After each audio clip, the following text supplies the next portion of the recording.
এখন মানুষ দেখতে চাইছে এই সমস্ত জঙ্গি সন্ত্রাসবাদীদের মৃতদেহ। আমাদের সেনাবাহিনী এই সব গাদ্দারদের বাড়ি সমস্ত কিছু এখন মাটির সঙ্গে মিশিয়ে দিচ্ছে। চিরকালের জন্য যদি সন্ত্রাসবাদ খতম করতে চান, পাকিস্তানে ঢুকে পাকিস্তানের জঙ্গি যারা সেনাবাহিনীর পোশাক পরে রয়েছে সেই আর্মিকে শেষ করতে হবে। শুধু কাশ্মীরে না, কোনায় কোনায় এইসব গাদ্দারগুলোকে খুঁজতে হবে। অর্চনা তিওয়ারি তিনি যা দেখে এসেছেন তাতে তার মনে হচ্ছে যারা স্বাধীন নাগরিক তারা এই দেশে সন্ত্রাসবাদের মুখোমুখি যে কোনো সময় পড়তে পারে। আসিম মুনিরের মতো নোংরা মানুষ অবশ্যই পাকিস্তানে ঢুকে মেরে দেওয়া উচিত। নমস্কার, আমি ঋতব্রত ভট্টাচার্য, শুরু করছি রণক্ষেত্র। এই মুহূর্তে দাঁড়িয়ে গোটা দেশ তাকিয়ে আছে কার দিকে? প্রধানমন্ত্রী নরেন্দ্র মোদীর দিকে।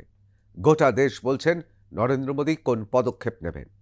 ইতিমধ্যেই আমরা জানি যে সমস্ত দলের সাংসদদের প্রতিনিধি, সর্বদলের সাংসদদের প্রতিনিধি তারা সরাসরি নরেন্দ্র মোদীকে সমর্থন জানিয়েছেন। এই মুহূর্তে দাঁড়িয়ে গোটা দেশ তাকিয়ে আছে, গোটা বিশ্ব তাকিয়ে আছে ভারত কি করে। আজকে অবশ্যই সেদিকে আমরা নজর রাখব, কিন্তু একবার দেশের দিকে তাকাবো। ইসলামিক সন্ত্রাসবাদী জঙ্গি কাপুরুষের মতো প্যান্ট খুলে কে কে হিন্দু তাদেরকে নির্বিচারে গুলি করেছে। অসীম সাহসী একজন দেশপ্রেমিক, কাশ্মীরের ভূমিপুত্র, তিনি জাতিতে মুসলমান, তিনি শহীদ হয়েছেন আমাদের দেশের জন্য। এখন প্রশ্ন হচ্ছে, অনেকের খুব আপত্তি আছে কেন বারবার বলা হচ্ছে ইসলামিক সন্ত্রাসবাদী অথবা ইসলামিক জঙ্গি গোষ্ঠী। তা কেউ যদি সন্ত্রাসবাদী হয় সেটা হিন্দু সন্ত্রাসবাদী হতে পারে, ইসলামিক সন্ত্রাসবাদী হতে পারে, অন্যান্য ধর্মের সন্ত্রাসবাদী হলে সেই ধর্মের নাম তার সামনে বসতে পারে, তাতে আপত্তিটা কি? আসলে এইসব ভেকদারি সেকুলার যারা, তাদের আজকে মুখোশটা খুলে দিতেই এসছি। আমি প্রথমে চলে যাব পৃথিবীর দুটো সেরা দেশে এবং আমরা একটু দেখব সেই দেশে তারা কি আইন তৈরি করেছেন আর তার কি ফল পেয়েছেন। তার আগে what Modi should do now, Narendra মোদীর কি করা উচিত? অবশ্যই আমাদের দেশ পাকিস্তানে ঢুকে উর্দিপরোহিত পাকিস্তানের আর্মি অর্থাৎ পাকিস্তানের সন্ত্রাসবাদী যারা সেনাবাহিনীর পোশাক পরে রয়েছে, আসিম মুনিরের মতো নোংরা মানুষ যার মাথাতে শুধুমাত্র উগ্র জাতি বিদ্বেষ, এই রকম লোককে অবশ্যই পাকিস্তানে ঠুকে দেওয়া উচিত, মেরে দেওয়া উচিত।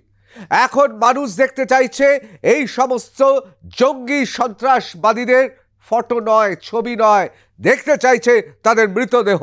তার কারণ আমাদের ভারতবর্ষের ভূমিপুত্ররা তারা শহীদ হয়েছে, আর কাপুরুষের মতো ইসলামিক সন্ত্রাসবাদী জঙ্গি সংগঠন তারা এসে পহেলগামে মেরে দিয়ে গেছে। কোথায় গেছে? বারবার আপনাদের বলেছি, আজও বলছি, ওই ভুল আর করবেন না। সন্ত্রাসবাদী ভুলে যান। আসলে পাকিস্তানের আর্মি, আসলে আইএসআই, আসলে পাকিস্তানে ঢুকে যতক্ষণ আর্মির প্যান্ট খোলা যাচ্ছে ততক্ষণ শান্তি নেই আমাদের।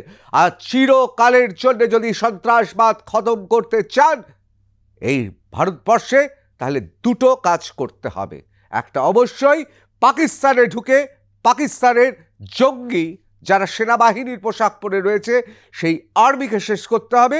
আর ভারতবর্ষের ভেতরে যারা গাদ্দার, যারা বিশ্বাসঘাতক, যারা দুধ কলা দিয়ে সাপের মতো যাদের আমরা এই দেশে পুষছি, তাদের চিহ্নিত করতে হবে। হ্যাঁ, তারা ভেকদারি, তারা দুপাতা বিদেশি জার্মান বইয়ের অনুবাদ পড়ে নিজেদের বিরাট মনে করেন। আবার কেউ কেউ মুখে সেকুলার আর ভেতরে এখনো পর্যন্ত মৌলবাদী।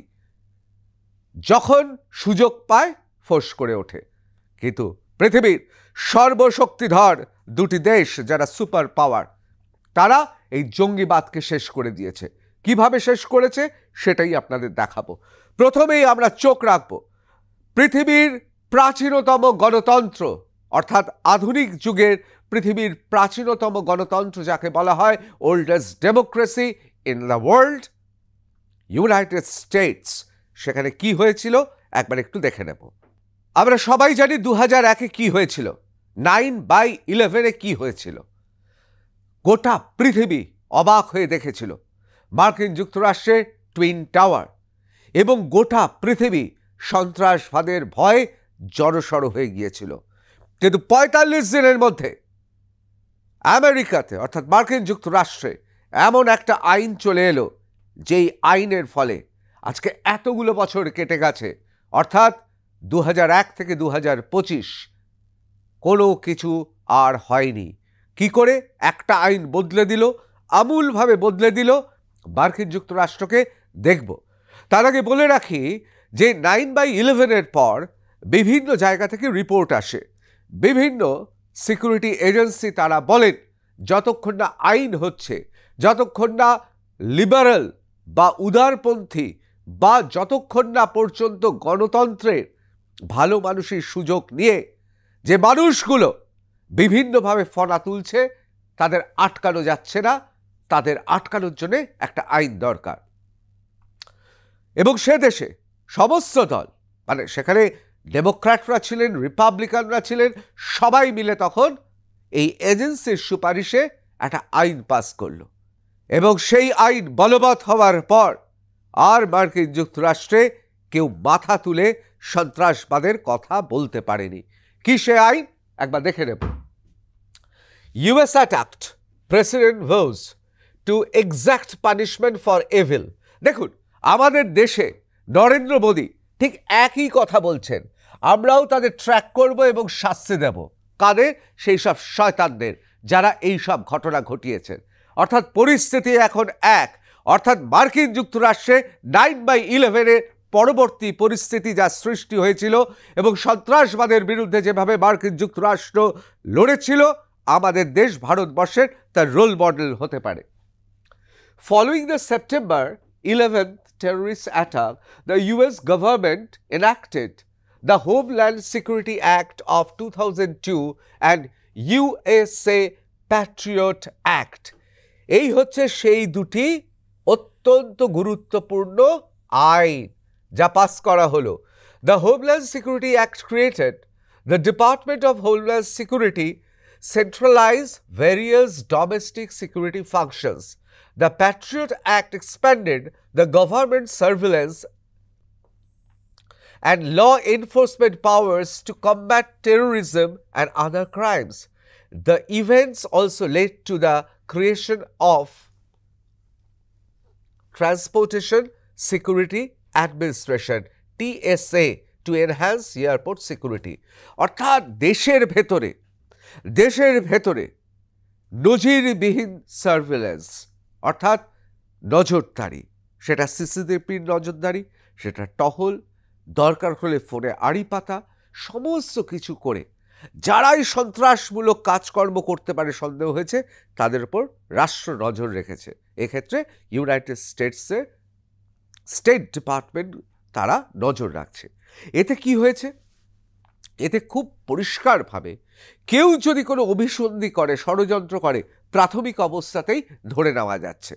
আসলে সন্ত্রাসবাদ একটা ক্যান্সারের মতো, প্রথমেই যদি আপনি তাকে উপড়ে দেন, প্রথমেই উপড়ে দিতে হবে। দেরি হলে আজকে কাশ্মীরে যা হচ্ছে অথবা দেশের বিভিন্ন প্রান্তে যা হচ্ছে তাই হবে। এবং একটু যদি আমরা বিস্তৃতভাবে দেখি elaboration, this act establish the department of homeland security, অর্থাৎ যারা দেশের ভেতরটা দেখে, যাকে DHS বলে, অর্থাৎ department of homeland security, which consolidated various domestic security agency, অর্থাৎ দেশের ভেতরে যে সমস্ত সিকিউরিটি এজেন্সিগুলো কাজ করে তারা সবাই মিলে কোঅর্ডিনেট করে। ইনক্লুডিং কোস্ট গার্ড অর্থাৎ যারা উপকূলে পাহারা দেয়, কাস্টম সার্ভিস কাস্টমসে যারা রয়েছেন, এবং বর্ডার পেট্রোল, আমাদের যেমন বিএসএফ বর্ডার সিকিউরিটি ফোর্স, ঠিক সেরকম সীমান্তে যারা পেট্রোলিং করেন, টহলদারি করেন, যারা কাস্টমসে আছেন এবং যারা coast guard. USA patriot act খুব গুরুত্বপূর্ণ। অনেকে বলেন আমাদের দেশে এই রকম ইউএসএ প্যাট্রিয়ট অ্যাক্ট দরকার, দেশপ্রেমিক দেশবাসীকে বাঁচাতে, সন্ত্রাস মুক্ত ভারত তৈরি করতে এই ধরনের অ্যাক্ট দরকার, অনেকেই বলেন। This controversial law significantly broadened the powers of law enforcement and intelligence agency to investigate, তদন্ত করা, and prosecute potential terrorist activities, including expanded surveillance, search warrants, and wiretapping. এবার একটু ব্যাখ্যার দরকার। আমরা বলে দিলাম যে আমরা সার্ভিলেন্স করব, অর্থাৎ নজরদারি করব, টহলদারি করব, সবসময় তো বাইরে থেকে বোঝা যায় না। সেই জন্য কি কি দরকার? দরকার সার্ভিলেন্স অর্থাৎ নজরদারি, এবং কে কি করছে সমস্ত কিছু রাষ্ট্রকে দেখতে হবে, যারা সন্দেহজনক ব্যক্তি। সার্চ ওয়ারেন্ট, তাদের সার্চ করতে হবে সময় সময়, এবং তাদের ওয়্যার ট্যাপিং অর্থাৎ আড়ি পাতা, তা নাহলে তারা কোথায় যোগাযোগ করছে, কিভাবে কি করছে, এগুলো করা খুব জরুরি। এখন মার্কিন যুক্তরাষ্ট্রেও এ নিয়ে বিতর্ক ছিল। তাহলে যে কথাগুলো বলা হয়, আমার প্রিভেসি অর্থাৎ আমার প্রাইভেসি কোনোভাবে নষ্ট হচ্ছে নাকি, আমার ব্যক্তিগত জীবন কেন রাষ্ট্র নজরদারি করবেন, অনেকটা ওই যাদবপুরে সিসিটিভি ক্যামেরা রাখার মতো। যাদবপুর বিশ্ববিদ্যালয়ে যা হয়েছে, সিসিটিভি ক্যামেরা কেন বসবে, আমার ব্যক্তিগত জীবনে নজরদারি হচ্ছে, এটা যেমন একটা কথা। আবার অন্যদিকে এটাও ঠিক যে ঠিক আছে, ব্যক্তিগত জীবনে বা বাথরুমে তো ক্যামেরা বসছে না, বা আপনার শোয়ার ঘরে ক্যামেরা বসছে না, আড়ি পাতা হচ্ছে, কি এমন তথ্য হতে পারে যেটা রাষ্ট্র জানলে অসুবিধা আপনার? এই প্রশ্নটাও উঠেছে। ভারতবর্ষেও যদি এইরকম আইন বলবৎ হয়, প্রথমেই যারা তথাকথিত কোট আনকোট উদারমনা প্রগতিশীল, তারা চেঁচিয়ে উঠবেন। এখন প্রশ্ন হচ্ছে যে আমাদের পথ বেছে নিতে হবে, আমরা কোন দিকে যাব? আমরা সন্ত্রাসবাদী জঙ্গিদের হাতে দিনরাত মরব, নাকি আমরা সেই নজরদারি বাড়াবো, রাষ্ট্রকে সেই অধিকার দেব? আমাদের বাঁচতে হবে। আমরা কুকুর ছাগল বেড়ালের মতো আমরা মরব? আপনার আবার প্যান্ট খুলে নিয়ে বলবে আপনি হিন্দু, আপনার জাতটা দেখি, তারপর আপনাকে গুলি করে দেবেন, এটা ভালো নাকি রাষ্ট্রের নজরদারি হওয়াটা ভালো? কোনটা? এটা নিয়ে নিশ্চয়ই বিতর্কিত বিষয়, বিতর্ক হবে। কিন্তু নজির সৃষ্টি করেছে কে? ইউনাইটেড স্টেটস অফ আমেরিকা অর্থাৎ মার্কিন যুক্তরাষ্ট্র। এবার চলে আসি US Patriot act, US legislation passed by Congress in response to the September 11, 2001 terrorist attacks and signed into law, এখন এটা আইন হয়ে গেছে, by President George W. Bush in October 2001। সত্যি কথা বলতে গেলে খুব দ্রুত 45 দিনের মধ্যে আইন, এবং সেই আইন পাস হয়ে গিয়ে বলবৎ হয়ে গেল। এবং তাতে কি হলো? তাতে আমরা দেখতে পেলাম যে একের পর এক, হ্যাঁ প্রথম দিকে তো হয়েছিল, প্রথম দিকে তো বিতর্ক হয়েছিল, টেলিফোনে আড়ি পাতা হচ্ছে, আবার ব্যক্তিগত জীবন, আবার ব্যক্তিগত তথ্য ফাঁস হয়ে যাচ্ছে কিনা। কিন্তু দেখুন, সেই আইন বলবৎ করে এখনো পর্যন্ত মার্কিন যুক্তরাষ্ট্রে আর কেউ সাহস করেনি। আসলে সাহস করেছে, কিন্তু মার্কিন যুক্তরাষ্ট্রে এই সার্ভিলেন্সের জন্য, এই নজরদারির জন্য, এই টহলদারির জন্য, সর্বোপরি এই আইনের জন্য সেখানে সন্ত্রাসবাদ একেবারে নিপাত হয়েছে। অর্থাৎ রাস্তায় দাঁড়িয়ে আপনি স্লোগান দিচ্ছেন সন্ত্রাসবাদ নিপাত যাক, ওইভাবে কিন্তু সন্ত্রাসবাদকে নিপাত করা যাবে না। তবে এই আইনের ফলে বিভিন্ন বিতর্কিত বিষয় উঠে এসছে, বিভিন্ন গবেষণা হয়েছে। তার মধ্যে একটি খুব গুরুত্বপূর্ণ গবেষণা, তারা বলেন পোস্ট 9/11 সার্ভিলেন্স অর্থাৎ 9/11 এই যে নজরদারি শুরু হওয়া has left a generation of Muslim Americans in a shadow of distrust and fear. অর্থাৎ নতুন প্রজন্মের, অর্থাৎ 9/11 পরবর্তী প্রজন্মে, তখন যারা ছোট ছিল, ধীরে ধীরে যারা কিশোর বা যারা যুবক হলেন, তাদের ওপর এখানে খুব পরিষ্কারভাবে লেখা শ্যাডো অফ ডিস্ট্রাস্ট, অর্থাৎ অবিশ্বাসের ছায়া এবং একটা ভয়ের পরিবেশ সৃষ্টি করেছে বলে অনেকে মনে করে। এটা ঠিক। আবার তার পাশাপাশি এটাও ঠিক যে আবার 2008-এ 2002-8 এই যে গাইডলাইন, এই গাইডলাইনকে আরও বেশি বাড়িয়ে দেওয়া হলো এর বিস্তৃতি। FBI's intelligence gathering even further, allowing agents to look into the lives of Americans without any factual predicted, অর্থাৎ আমি কাউকে মনে করছি একজন এজেন্সি তদন্তকারী অফিসার হিসেবে আমি নজরদারি চালু করতে পারবো, এর জন্য প্রমাণের দরকার নেই। এখন এ নিয়ে অনেক বিতর্ক আছে, কিন্তু এ নিয়ে কোনো বিতর্ক নেই, সংশয় নেই যে মার্কিন যুক্তরাষ্ট্রে সন্ত্রাসবাদের যিনি অভিভাবক তাকেও যেমন নিকেশ করেছে মার্কিন যুক্তরাষ্ট্র, ওসামা বিন লাদেন সেই ইসলামিক সন্ত্রাসবাদের অভিভাবক তাকেও যেমন শেষ করে দিয়েছে, খতম করেছে, তেমনি সন্ত্রাসবাদকে মার্কিন যুক্তরাষ্ট্রে আর ঢুকতে দেয়নি। এবং তার কারণ এই দেশপ্রেমিক আইন। পৃথিবীর ইতিহাসে বিভিন্ন সময় বিভিন্ন দেশ, যাদের আমরা সুপার পাওয়ার বলি, এখন ধন দৌলতের ক্ষেত্রে সুপার পাওয়ার তো দুজন, একজন মার্কিন যুক্তরাষ্ট্র এবং আরেকজন চীন। মার্কিন যুক্তরাষ্ট্র দেখলেন কীরকমভাবে ঠেকিয়ে দিয়েছেন সন্ত্রাসবাদ, চীনও ঠেকিয়ে দিয়েছে। চীনের কমিউনিস্ট পার্টির স্ট্রাকচার কি? ওপরে থাকেন প্রেসিডেন্ট অফ চায়না, যিনি জেনারেল সেক্রেটারি কমিউনিস্ট পার্টির। পলিট ব্যুরো স্ট্যান্ডিং কমিটি থাকে, সেখানে 7 জন মেম্বার থাকে, এরাই সিদ্ধান্ত নেয়। অর্থাৎ সেন্ট্রাল কমিটি সেখানে সবচেয়ে বেশি পাওয়ারফুল বা শক্তিশালী হলেও এই 7 জন আপদে বিপদে যে কোনো সময় এরা সিদ্ধান্ত নেয় গোটা দেশের হয়ে, এবং তা বলবৎ করে প্রেসিডেন্ট অফ চায়না অর্থাৎ জেনারেল সেক্রেটারি, যিনি কমিউনিস্ট পার্টির। এবার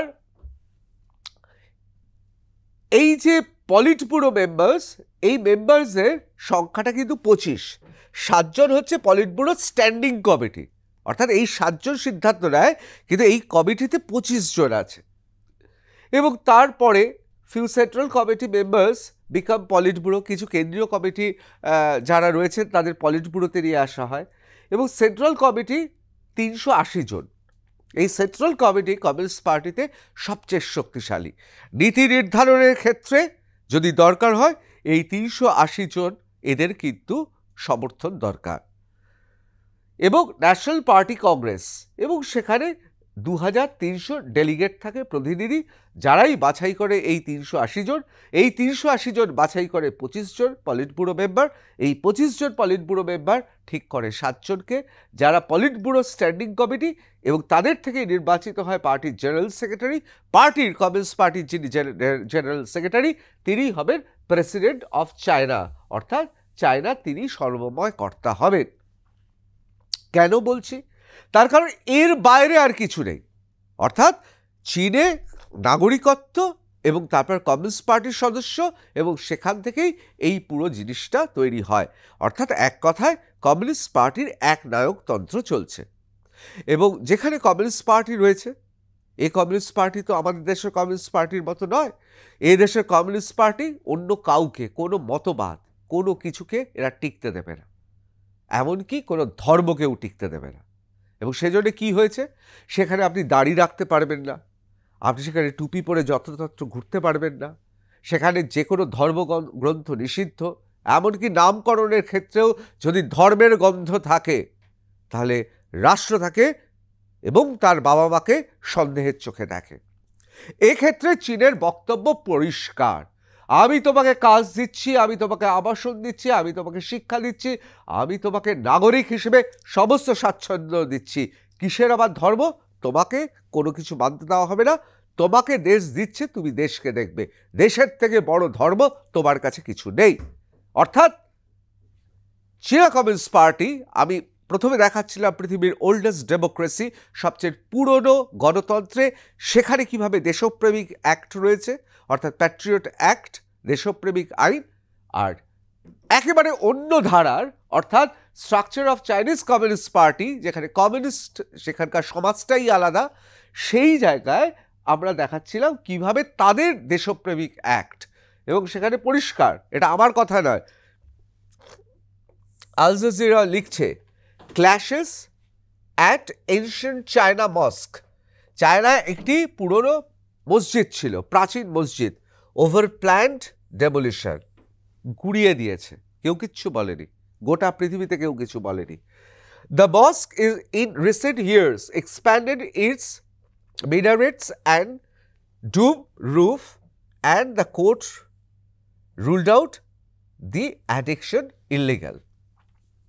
এখানে খুব পরিষ্কারভাবে বলি যে চীন যখন ধর্মস্থান গুড়িয়ে দিচ্ছে, ধর্মগ্রন্থ বলছে নিষিদ্ধ, এমনকি আপনি ইচ্ছে করলে দাড়িও রাখতে পারবেন না, টুপি পরতে পারবেন না, আপনি কোনো ধর্মীয় গন্ধ আছে এরকম নাম রাখতে পারবেন না, বা মার্কিন যুক্তরাষ্ট্র যেখানে বলছে যে না আমরা সার্ভিলেন্সের থাকতে হবে, সেখানে কেউ টু শব্দ করছে না, না হিউম্যান রাইটসের কোনো অর্গানাইজেশন, না কোনো মুসলিমদের বা কোনো হিন্দুদের, কোনো বৌদ্ধদের, কোনো জৈনদের, কেউ কিছু বলছে না। কেন বলছে না? তার একটাই কারণ, তার কারণ এই দুটো সুপার পাওয়ার, তারা শক্তিশালী এবং পৃথিবীর অর্থনীতি এদের ওপর নির্ভর করে। সুতরাং ভারতকেও শক্তিশালী হতে হবে অর্থনৈতিকভাবে। গোটা পৃথিবীতে যদি আপনার অর্থ থাকে, পকেটে রেস্ত থাকে, তাহলেই আপনি হয়ে উঠবেন গোটা পৃথিবীতে সন্ত্রাসমুক্ত দেশ। এবার চলে আসি আমাদের দেশে। আমাদের দেশে কি হচ্ছে? কাশ্মীর থেকে কন্যাকুমারিকা, এদিকে আসাম থেকে গুজরাট, একটা বিরাট দেশ। এই দেশের আনাচে কানাচে এমন অনেক জায়গা রয়েছে যেখানে প্যান্ট খুলে দেখা হয় আপনি হিন্দু নাকি। এটা যেমন কাশ্মীরে দেখা হয়, তেমনি মূর্তি গড়ে এই অপরাধে মুর্শিদাবাদে বাবা এবং ছেলেকে খুন করা হয়েছে। অর্থাৎ এ দেশে আপনি আপনার ধর্ম যদি পালন করেন তার স্বাধীনতা নেই। এখানে বিভিন্ন জায়গায় ইসলামী সন্ত্রাসবাদী রয়েছে। আবার এ দেশে অনেকে রয়েছেন যারা মনে করেন তারা খুব প্রগতিশীল, তারা সামাজিক মাধ্যমে লেখেন, তারা পরিষ্কার লেখেন সন্ত্রাসের কোনো ধর্ম হয় না। আরে কে বলেছে তোকে সন্ত্রাসের ধর্ম হয় বলা হচ্ছে? তা কেউ যদি হিন্দু সন্ত্রাসবাদী হয় তাকে কি বলবো? শুধু সন্ত্রাসবাদী বলতে হবে কেন ভাই? কে কে তুই এই সন্ত্রাসী যে সন্ত্রাসের সংজ্ঞা ঠিক করবি? যদি ইসলামিক সংগঠনে থাকে, জঙ্গি সংগঠন থাকে, তাকে আমি ইসলামী সন্ত্রাসবাদী বলবো না? তুমি কে হে ঠিক করে দেওয়ার? সন্ত্রাসের কোনো ধর্ম নেই, অথচ ধর্মীয় কারণেই সন্ত্রাসের বলি হচ্ছে এই পৃথিবীতে এমন অসংখ্য নজির আছে। আমাদের দেশেও রয়েছে একেবারে জল জ্যান্ত উদাহরণ। প্যান্ট খুলে দেখা হয়েছে হিন্দু নাকি। এখন প্রশ্ন হচ্ছে, দ্য হিন্দু লিখছে Murshidabad violence, 5 more held for rioting, আরও 5 জনকে রায়ট করার জন্য, দাঙ্গা করার জন্য গ্রেফতার করা হয়েছে। Total arrest now at 307। এরা কারা? The arrested person nabbed from different places in district on Wednesday, April 23rd, 2025, had direct links with riots in which 3 people were killed and several injured, a senior officer said. Car report, The Hindu report. Deccan Herald কি লিখছে? Days after communal violence over Waqf law in Murshidabad, Bengal government transfers to Superintendent of Police. কেন করা হয়েছে? নিশ্চয়ই দায়িত্বের গাফিলতির জন্য, অথবা অনেকে বলবেন না এগুলো সব রুটিন বদলি। কিন্তু আইন যদি না থাকে গোটা দেশে, এভাবে কি সন্ত্রাসবাদকে খতম করা যাবে? খতম তো দূরের কথা, বরং এ ধরনের পদক্ষেপ সন্ত্রাসের বিস্তারকে কোনোভাবে আটকাতে পারে না। এবার চলে আসি হিন্দুস্তান টাইমস কি লিখছে? Complete breakdown of governance in Murshidabad, women in severe trauma, NCW report. সুতরাং জাতীয় মহিলা কমিশনের রিপোর্ট থেকে শুরু করে বিভিন্ন বিভিন্ন খবরের কাগজে শীর্ষে উঠে এসেছিল মুর্শিদাবাদ, এবং তারপরেই কাশ্মীরের ঘটনা ঘটল। অর্চনা তিওয়ারি একজন খুব বলিষ্ঠ সাংবাদিক, তিনি কাশ্মীর থেকে মুর্শিদাবাদ ভারতবর্ষের বিভিন্ন জায়গা ঘুরেছেন। তিনি ইতিমধ্যেই তার অভিজ্ঞতার কথা বলেছেন। তিনি বলছেন ভারতবর্ষের এরকম অনেক জায়গা রয়েছে যেখানে বলা হচ্ছে মন্দির গুড়িয়ে দেওয়া হবে, যেখানে হুমকি দেওয়া হচ্ছে, এবং সেখানে মৌলবাদীরা তারা শক্তিশালী হয়ে উঠেছে। এবং তিনি তার অভিজ্ঞতায় বলছেন যে কাশ্মীরে তিনি যা দেখে এসেছেন আর মুর্শিদাবাদে যা দেখে এসেছেন, দেশের বিভিন্ন জায়গায় যা দেখে এসেছেন, তাতে তার মনে হচ্ছে যে এই দেশে যারা স্বাধীন নাগরিক তারা এই দেশে সন্ত্রাসবাদের মুখোমুখি যে কোনো সময় পড়তে পারে। এবার আসে আরও একটি রিপোর্টে, Kashmir shuts down in unprecedented protest against Pahalgam terror attack. এটা যেমন সত্যি, অর্থাৎ কাশ্মীর একেবারে চুপচাপ শুনশান ফাঁকা। নজিরবিহীনভাবে কাশ্মীরের মানুষ এই পহলগামের মর্মান্তিক দুঃখজনক ঘটনার প্রতিবাদ করেছে। এটা যেমন একটা ছবি, আবার এটাও আমাদের দেশের ছবি। অনেকে তাকে সমর্থন করছেন, কিন্তু হ্যাঁ, অনেকে সরাসরি সমর্থন করছেন না, অনেকে প্রগতিশীলতার মুখোশ পরে সমর্থন করছেন। তার কারণ তারা জানেন এই মুহূর্তে ফনা তুললে বিপদ, কিন্তু ফনা তারা তুলবেই। আর আমার আপনার উদার মনোভাবে সুযোগ নিচ্ছে তারা। আমাদের দেশে আফজল গুরু অথবা বুরহান, এদের শহীদ হিসেবে পুজো করে এখনো। এদের মনে করে এরা দেশপ্রেমিক এবং শহীদ। এই দেশপ্রেম মানে ভারত নয়, এই দেশপ্রেম মানে একটা ধারণা, যে ধারণাতে বিধর্মী মানেই কাফের। এই ধারণাতে অন্য কারোর এই পৃথিবীতে স্থান নেই। অর্থাৎ এই আফজল গুরু অথবা এই বুরহান, এরা তাদের কাছে পূজনীয়। তাদেরকে বলছে এরা নাকি শহীদ, এরাই নাকি বিপ্লবী। আসলে আমাদের দেশে উদার হওয়ার জন্য অনেকে এই সুযোগ নিচ্ছে। আবার অনেকে রয়েছেন যাদবপুর বিশ্ববিদ্যালয় অথবা জেএনইউতে মাঝে মধ্যে বিতর্ক হয়। কী নিয়ে বিতর্ক হয়? যে কাশ্মীরের স্বাধীনতা চাই। ঢাকা বিশ্ববিদ্যালয়ে আমি দেখেছি, এখন নয়, শেখ হাসিনা ছিলেন সেই সময় আমি দেখেছি ঢাকা বিশ্ববিদ্যালয়ে আজাদ কাশ্মীরের কথা বলা হচ্ছে। আসলে বাংলাদেশ হোক, সেটা কোনো বিশ্ববিদ্যালয় চত্বর হোক, এরা সেখানে সক্রিয়। প্রগতিশীল উদারতার সুযোগ নিয়ে এইসব মৌলবাদীরা সেখানে বিষাক্ত নিঃশ্বাস ফেলছে। এখন প্রশ্ন যে আমি আপনি এর শিকার হব কি হব না। আসলে সন্ত্রাসবাদ মানে সবসময় কাপুরুষের মতো প্যান্ট খুলে আপনার ধর্ম দেখে আপনাকে গুলি করবে না। সন্ত্রাসবাদ, যারা সন্ত্রাসী, তারা আমার আপনার দুর্বলতার সুযোগ নিয়ে আস্তে আস্তে করে বেড়ে উঠবে, আর যখন সুযোগ পাবে ফনা তুলে ছবল মারবে। আমাদের দেশে এমন অনেকে রয়েছেন যারা দেশের অভ্যন্তরীণ রাজনীতিকে তারা এমনভাবে ব্যবহার করছেন যাতে সন্ত্রাসবাদীরা সুযোগ পেয়ে যায়। এই সময় দাঁড়িয়ে যখন ঐক্যবদ্ধভাবে গোটা দেশের লড়াই করা উচিত, গদ্দারগুলোকে চিহ্নিত করা উচিত, দেশের কোনায় কোনায় গিয়ে সেই গদ্দারগুলোকে বের করে নিয়ে আসা উচিত, যেভাবে কাশ্মীরে আমাদের সেনাবাহিনী এইসব গদ্দারদের বাড়ি সমস্ত কিছু এখন মাটির সঙ্গে মিশিয়ে দিচ্ছে, সেইভাবে দেশে শুধু কাশ্মীরে না, কোনায় কোনায় এইসব গদ্দারগুলোকে খুঁজতে হবে। যে অবস্থায় থাকুক না কেন, এই গদ্দারগুলোকে খুঁজে বার করে নিকেশ করতে হবে, তাহলে এই সন্ত্রাসবাদ দমন করা যাবে। এবার চলে আসি পাকিস্তানের একটি জনপ্রিয় চ্যানেল, সে চ্যানেলে টক শো হচ্ছে। সেই টক শোতে ভারত বিদ্বেষী অ্যাঙ্কার যতটা ভারত বিদ্বেষী, ঠিক ততটাই ভারত বিদ্বেষী দুই এক্সপার্টকে নেওয়া হয়েছে।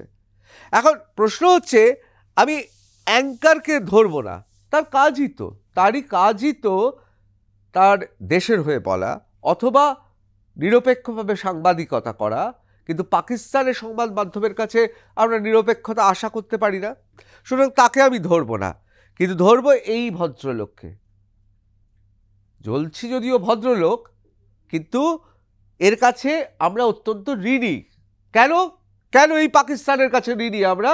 তার কারণ তিনি সত্যি কথা বলে ফেলেছেন। তিনি বলে ফেলেছেন এমন একটা কথা, যে কথাটা বুঝিয়ে দেয় যে পাকিস্তান মনে করে ভারতবর্ষে এমন কিছু ব্যক্তি আছে, নামগুলো আপনারা জেনে যাবেন, ব্যক্তি আছেন, এমন কতগুলো রাজনৈতিক দল আছে, এমন কতগুলো মানুষজন আছেন, সংগঠন আছে, যারা এই সন্ত্রাসবাদকে লালন পালন করবেন। কেউ ভোট ব্যাংকের জন্য করবেন, কেউ তার থিওরির জন্য করবেন। কি থিওরি? বস্তা পচা তথাকথিত পুরনো গোটা পৃথিবী জুড়ে পর্যবেসিত হয়ে যাওয়া থিওরি, সেই থিওরিতে করবে।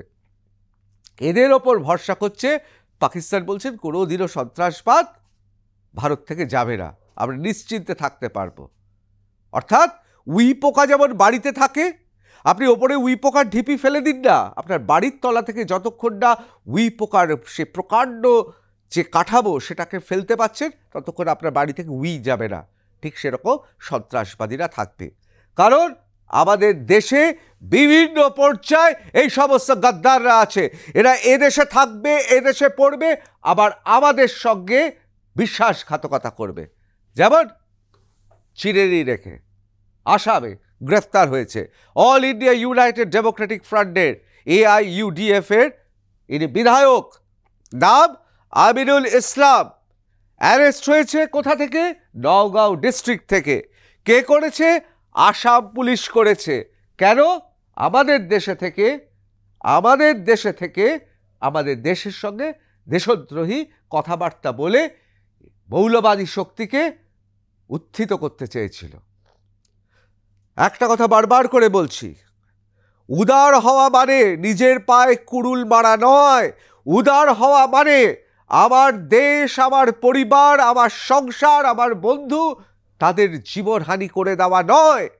সামাজিক মাধ্যমে হাততালি পাওয়ার জন্য, নজর কাড়ার জন্য অনেক কিছু বলতে পারেন, কিন্তু দেশের কথা ভাবতে হবে। তার কারণ আমরা দেশবাসী। মনে রাখবেন, সৈয়দ মুস্তফা আলী নজরুল ইসলাম এই দেশেরই পুত্র। মনে রাখবেন, দেশের মানুষ, এদেশের মানুষ, প্রবাদ প্রতিম মানুষ APJ আব্দুল কালাম, এরা প্রত্যেকেই দেশপ্রেমিক, এরা প্রত্যেকেই বরেণ্য। কিন্তু তাই বলে সন্ত্রাসবাদী, ইসলামিক সন্ত্রাসবাদী বললে গায়ে খুব লাগবে, হিন্দু সন্ত্রাসবাদী বললে গায়ে খুব লাগবে, এসব চলবে না। সন্ত্রাসবাদ তার ধর্ম নেই, এটা হচ্ছে স্লোগান।